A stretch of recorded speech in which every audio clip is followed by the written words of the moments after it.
जो इस देश के अपने आप को पहले ओबीसी, हालांकि उसके पहले देवेगौड़ा साहब ओबीसी प्रधानमंत्री बन चुके थे, लेकिन उन्होंने दावा, उनके आईटी सेल ने दावा किया कि वही है पहले। उनके अपने कार्यालय में एक भी ओबीसी नहीं, एक भी नहीं, छोड़िए उनका कार्यालय। भारत सरकार के जितने सबसे वरिष्ठ अफसर होते हैं, मंत्रालय में होते हैं, उनको सेक्रेटरी कहा जाता है। एक भी सेक्रेटरी ओबीसी से नहीं, किसी भी मंत्रालय। जबकि मंडल कमीशन लागू हुए 27 साल से ऊपर हो चुका। उसके बाद और मैं बता दूं, सुप्रीम कोर्ट में एक भी जज इस देश के 55 या 60 या 65% की जनता में से एक भी नहीं। तो हमारी स्थिति शेड्यूल कास्ट से भी खराब। लेकिन शेड्यूल कास्ट ने लड़ाई लड़ी और हमें उस लड़ाई से सीखनी पड़े, क्योंकि आपके लिए दूसरा कोई नहीं लड़े। हमें अपनी लड़ाई खुद लड़नी होगी। और इसका 2 मंत्र मैं आपसे विनती करके देना चाहता हूं। पहला, जाति छोड़ के जमात बनिए। Leave your cast and become a community. यानी अगर आप कहते रहिए हम यादव हैं, हम साहू हैं, हम धोबी हैं, तो आपको कोई नहीं पूछेगा। आप कहिए हम ओबीसी हैं, तब देखिए क्या। और विश्वविद्यालय में डॉक्टर रतनलाल बैठे हुए हैं। तमाम दिक्कतों में सिर्फ हम ओबीसी नहीं कहते, हम SC, ST, OBC and minority एक साथ खड़े होते हैं। तब जाके कुछ लोगों की इज्जत बचती, तब जाके कुछ लोगों का हक बचता है। तो एक यूनिटी जो होनी चाहिए, जो हम लोग मांग रहे हैं, वो तब होगी। अब आखिरी में आ जाए कि इतने कुछ समझने के बाद 10वां क्वेश्चन में भी गोल कर दिया। बड़े बड़े लोग हैं, हमारे कांग्रेस पार्टी के अध्यक्ष खड़गे साहब और जो लीडर ऑफ अपोजिशन है राहुल गांधी ने कल एक पत्र लिखा। लेकिन क्या उस पत्र को लिखने पर मुकम्मल नतीजा निकलेगा?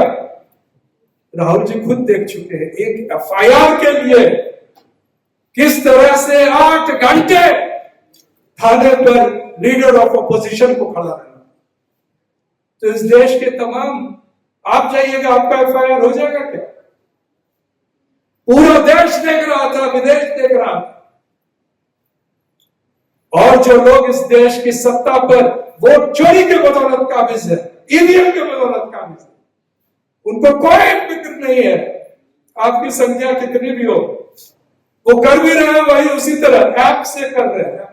ऐप फोन में दिया जाएगा, फोन में जाके देखेंगे विजय सर ने क्या दिया डेटा, आपको दिखा देंगे क्या? डॉक्टर रतनलाल जी को दिखा देंगे। हिंदू कॉलेज में तो ये प्रिंसिपल को ऊपर नीचे अभी किए हुए हैं एसोसिएशन के अध्यक्ष, लेकिन हिंदू कॉलेज के आंकड़ा तो मिल जाए। लेकिन ऐप में जो चला गया, जैसे ईवीएम में आपका वोट चला जाता है, तो किसको जाता है? किसी के माई का लाल का दावा नहीं कर सकता है कि उसी को गया जिसको वो वोट दिया।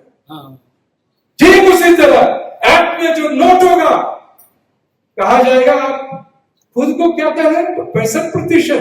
अरे आपकी संख्या तो मात्र 45 या 40%। और इस देश के सवर्ण समाज तो 25% है, 30% है। कैसे चुनौती दीजिए? कागज पर नहीं हो रहा। You can not cross check it.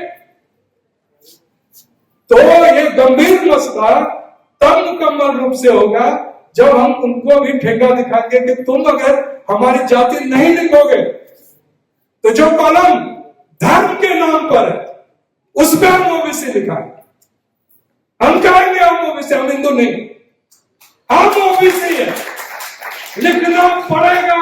और तब ओबीसी का एक आंकड़ा सामने आएगा जिससे आपकी इज्जत बचेगी, आपके हक बचेंगे, आपके बच्चों का भविष्य बचेगा।